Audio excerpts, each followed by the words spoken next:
Nu ką, Mauzeri, aš jums nekartą sakiau, jūs netikėjot, neklausit manęs.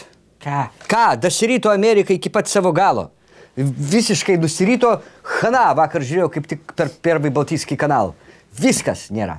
Nu, kad senatą ir kongresą užsėdo respublikonai, tai pasakysiu jums dar čia ne pasaulio pabaiga.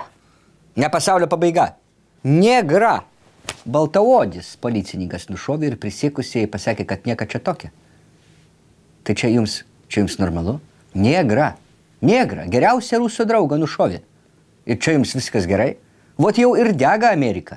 Užgesins, duos riaušininkams ašarinių dujų ir viskas ten nusiramins. Ne, gerbiamasis. Первый Балтийский sakė, kad čia jau prasidėjo šalies degradacija ir kad čia jau viskas, dabar išėjo visi negrai iš savo dėdės Tomo trobelių ir kad dabar hana šaliai, jinai rytasi žemyn, o to galvoju išsirinko negrą prezidentą ir viskas bus okei. Va jums šitaip! Ir toliau visi Ameriką valdo žydai!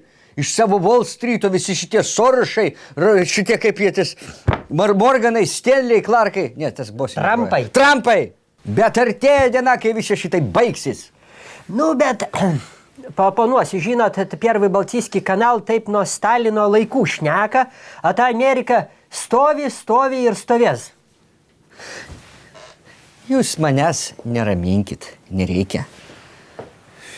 Žmonės nežinojo, kas ta Amerika iš tikrųjų yra, o dabar Julianas Assange'as, Edvardas Snowdenas ir Ana Čapmanė viską išklojo. Ir dabar bus galas ir pabaiga sionistų viešpatavimui Amerikoje.